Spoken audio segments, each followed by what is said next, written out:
નમસ્કાર વિદ્યાર્થી મિત્રો, સ્વાગત છે તમારું મારી ચેનલ ધ મેટ્રિક ક્લાસમાં. ટેટ મહારથી બેચના આગળનો વિડીયો બરોબર આપણે જોઈને આયા હશું, અને ના જોયો હોય તો જોતાઈશું મિત્રો. આગળ આપણે બચાવ પ્રયોગથી ભણ્યા હતા અને 5મા નંબરની બચાવ પ્રયોગથી માનસિક દર્દે પહોંચ્યા હતા. અત્યારે હવે આપણે આગળ વિડીયોમાં આગળની બચાવ પ્રયોગથી જોઈશું મિત્રો. તો બચાવ પ્રયુક્તિ નંબર 6.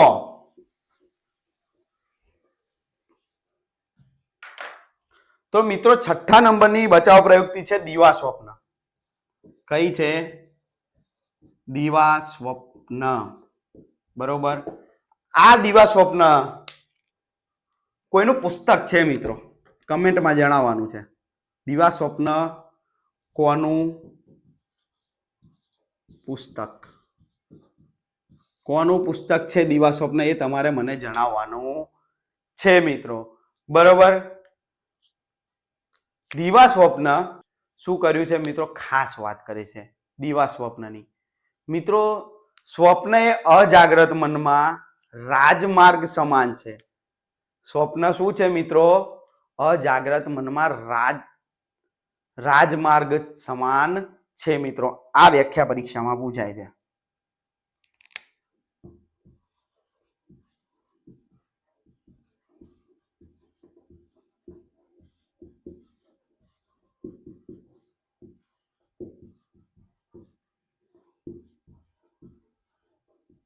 બરોબર મિત્રો. કોણે કહ્યું છે?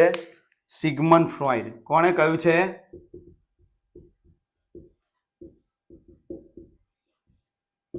સિગમન્ડ ફ્રોઈડ. અથવા તો સ્વપ્ન અજાગ્રત મનમાં રાજમાર્ગ છે મિત્રો. તો મિત્રો દીવા સ્વપ્ન એટલે શું? કે શેખ ચલ્લીના વિચાર કરવા. કેવા વિચાર કરવા? હવાઈ કિલ્લા બાંધવા તમારે. બરોબર. કોઈ વ્યક્તિ કે કોઈ બાળક બરોબર એવી ઈચ્છા મનમાં અજાગ્રત મનમાં એવી ઈચ્છાઓ લાવે છે કે ભગવાન આવશે, મને વરદાન આપશે. બરોબર. તો આ બચાવ પ્રયુક્તિને શું કહેવામાં આવે છે મિત્રો? દીવા સ્વપ્ન. શું કહેવામાં આવે છે? દીવા સ્વપ્ન. મનમાં પરણવું, મનમાં રાંડવું. શું મિત્રો? મનમાં પરણવું, મનમાં રાંડવું.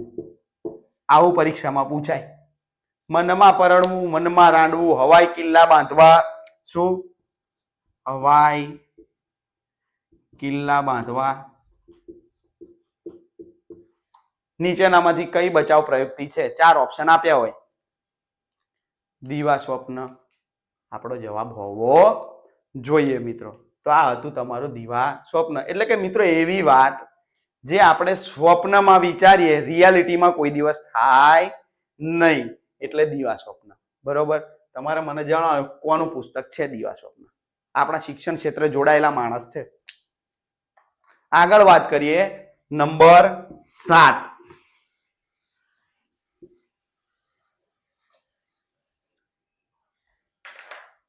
તો નંબર 7 છે ક્ષતિપૂર્તિ મિત્રો.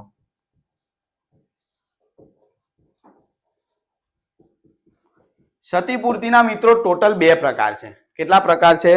2 પ્રકાર. એક છે પ્રત્યક્ષ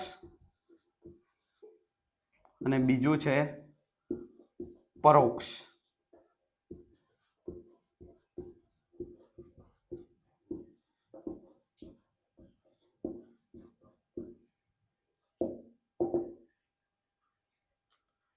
બે પિક્ચરના નામ કહું મિત્રો. હું તમને 2 પિક્ચરના નામ કહું જેના પરથી તમને આ 2 ક્ષતિપૂર્તિ આવડી જાય. કયા 2 પિક્ચર મિત્રો? પરોક્ષ માટે હું તમને પિક્ચર કહીશ દંગલ.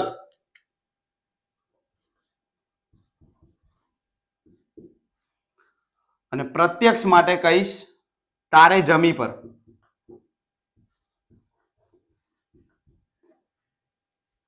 આ 2 પિક્ચર ઉપર આખી ક્ષતિપૂર્તિ પૂર્ણ થઈ જાય છે. પરોક્ષ એટલે શું? કે પોતાનું કોઈ એવું સપનું છે, પોતાની કોઈ એવી ઈચ્છા છે જે માણસ પૂરો નથી કરી શકતો અને કોઈ બીજા જોડે પૂરું કરાવે છે અને એવું માને છે કે આ મેં જ પૂરું કર્યું છે એને શું કહેવાય છે? પરોક્ષ ક્ષતિપૂર્તિ. જેમ કે દંગલમાં આમિર ખાન પોતે ગોલ્ડ મેડલ નથી લાવી શકતો અને તેની છોકરીઓ જોડે ગોલ્ડ મેડલ લવડાવે છે અને આનંદની અનુભૂતિ કરે છે, જે પરોક્ષ ક્ષતિપૂર્તિ છે મિત્રો. પ્રત્યક્ષ ક્ષતિપૂર્તિની વાત કરીએ મિત્રો, તો કોઈ એક ક્ષેત્રમાં નબળાઈ ધરાવે છે. જેમ કે મને ભણવાનું ગમતું નથી, બરોબર, લખવું વાંચવું ગમતું નથી મિત્રો, તો હું ચિત્ર દોરી, સારું એવું ચિત્ર દોરી અને પોતાનું એ ક્ષેત્ર ઢાંકી દઉં છું અને એક નવું ક્ષેત્ર જે ઉદ્ભવું છું જેમાં હું મારી મહારત હાસિલ કરું છું, એને શું કહેવાય છે? પ્રત્યક્ષ ક્ષતિપૂર્તિ. જેમ કે પ્રત્યક્ષ ક્ષતિપૂર્તિમાં તારે જમીન પરમાં જે પેલો બાળક હોય છે જેનું નામ ઈશાન અવસ્થી હોય છે, એ શું કરે છે કે ભણવામાં હોશિયાર હોતો નથી પણ ચિત્રકામમાં ખૂબ જ હોશિયાર હોય છે મિત્રો, તે એને કહેવાય પ્રત્યક્ષ ક્ષતિપૂર્તિ. આગળ વધીએ નંબર 8 તરફ.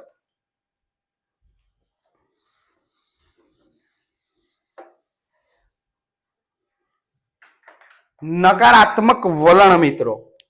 નંબર 8 નકારાત્મક વલણ. સાહેબ હું અઠવાડિયામાં, સાહેબ હું મહિનામાં વાંચી અને ટેટ 1 પાસ નહીં કરી શકું. ટેટ 1 મહિનામાં પાસ થતી હોય સાહેબ? અલ્યા ભાઈ તું મહેનત કરને, જે થશે એ જોયું જશે. એ જ છે નકારાત્મક વલણ, કે આટલા સમયમાં હું આટલું નહીં કરી શકું, બરોબર, કે આ હું નહીં કરી શકું. કોઈ સૂચના આપી છે તો એનું પાલન ન કરવું, આ શેમાં આવશે?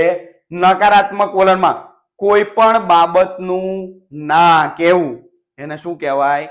નકારાત્મક વલણ અથવા તો વિરુદ્ધ. શું કહેવાય? વિરુદ્ધ વર્તન કરવું. એટલે શાંત બેસ તોય મારું બેટું બૂમા બૂમ કરે, એને શું કહેવાય? નકારાત્મક વલણ. વિદ્યાર્થી મિત્રો, કે વિદ્યાર્થીને વાંચવાનું કહીએ તોય વાંચે નહીં, એ શેમાં ગણાશે? નકારાત્મક વલણમાં મિત્રો. આગળ વધીએ નંબર 9 તરફ.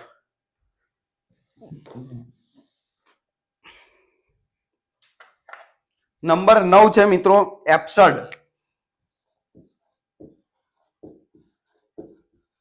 અથવા તો જેને કહે છે શૂન્યતા. એબ્સર્ડ શૂન્યતા એટલે શું મિત્રો? તો કે કોઈ પ્રકારનું વર્તન જ ના કરવું. પરીક્ષામાં નપાસ થયા હોય તોય કોઈ દુઃખની લાગણી નહીં, કે પાસ થયા હોય તોય કોઈ આનંદની લાગણી નહીં, એને શું કહેવાય? એબ્સર્ડ. મનુષ્યને ખબર છે કે જગતનું અંતિમ સત્ય શું છે? અંતિમ વાસ્તવિકતા આપણી બુદ્ધિ કે તર્કની પકડની બહારની વસ્તુ છે, કે આપણે ગમે એટલું કરીએ ભાઈ તો છેલ્લે અંતમાં બધું કઈ છે જ નહીં દુનિયામાં, બરોબર. આ બધી મોહ માયા છે ટૂંકમાં, બરોબર. તો એ શું છે? એબ્સર્ડ છે મિત્રો. ફરી એકવાર કહી દઉં કે વિડીયોને લાઈક ના કર્યો હોય તો લાઈક કરી દો. આગળનો વિડીયો ના જોયો તો ખાસ જોયો તો જ તમને મજા આવશે ને તો જ તમને ખબર પડશે ને. ટેટની પરીક્ષા માટે મિત્રો આ વસ્તુ ખૂબ જ આઈએમપી છે, બરોબર. 1 થી વધારે માર્ક્સમાં આવવાનું જ છે, બરોબર. આની પીડીએફ પણ તમને મળી રહેશે, કમ્યુનિટીમાં જોઈન થઈ જજો મિત્રો. વધીએ આગળ. આલ્બેર કામુ જે જર્મનીના હતા, બરોબર, એમને એબ્સન્ટ વિશે ખાસ કરીને વાત કરી છે કે આ બે વચ્ચેનો વિરોધ કરવો, કે કંઈ લાગણી અનુભવવી નહીં, બરોબર. બુદ્ધિ અને તર્કની વચ્ચેનો જે વિરોધ કરે છે, કે ના તો સારા પક્ષમાં જાય છે, એટલે કે ના તો ખુશી તરફ જાય છે, ના તો દુઃખ તરફ જાય છે, બરોબર. એને શું કહેવાય છે? એબ્સર્ડ કહેવાય છે. આવું આલ્બેર કામુએ કહ્યું હતું, જે જર્મનીના હતા. આગળ વધીએ નંબર 10 તરફ.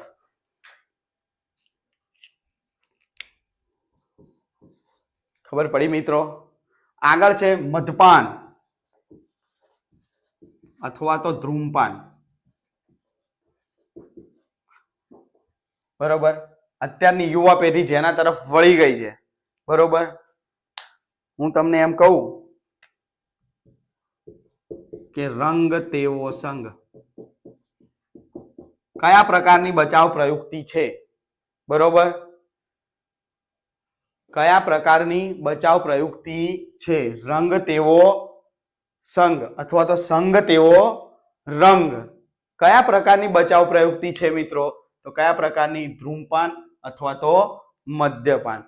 આ અવસ્થાને તરુણા અવસ્થામાં મદપાન અથવા તો ધૂમપાન તરફ બાળકો વધારે પડતા જતા રહે છે. એટલે કયા પ્રકારના બાળકો ધૂમપાન તરફ વધારે જતા રહે છે? તો કયા પ્રકારના? મદપાન અથવા તો ધૂમપાન. બરોબર. સંગ તેવો રંગ અથવા તો રંગ તેવો સંગ. હવે આ રંગ તેવો સંગ નહીં આવે મિત્રો.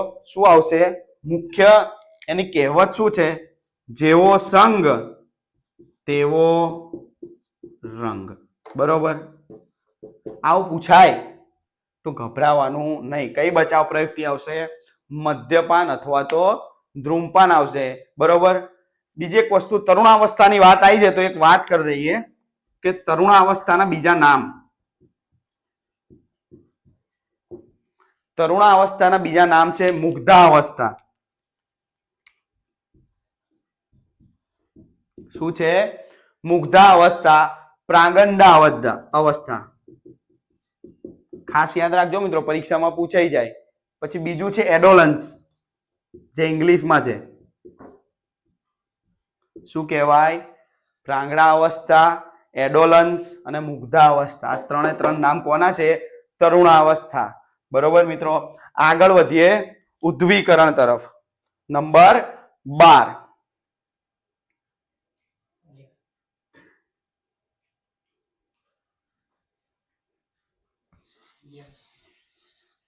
Sorry, number 11. 10 હતી ને? હા, 11. ઉદ્દવીકરણ તરફ.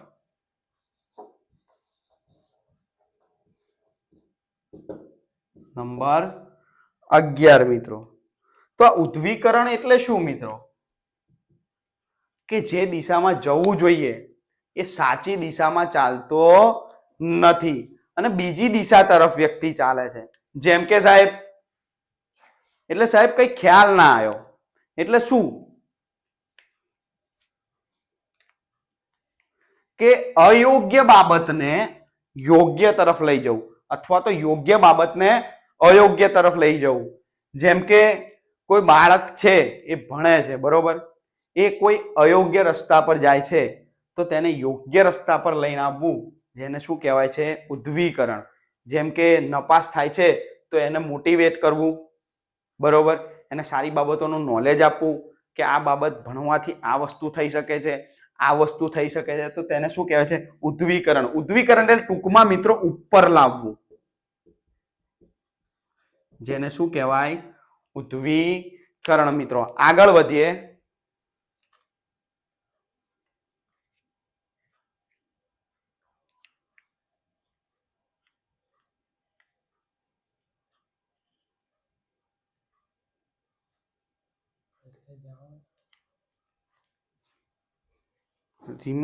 એક મિનિટ મિત્રો, આપણું ડસ્ટર ક્યાંક મુકાઈ ગયું છે. વિરુદ્ધ પ્રતિક્રિયા. શું છે?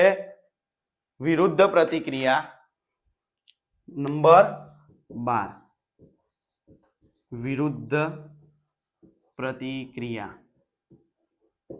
એક વાત કહું, એક જ કહેવત એટલે તમને આવડી જશે મિત્રો. હાથીના દાંત ચાવવાના અલગ અને બતાવવાના અલગ.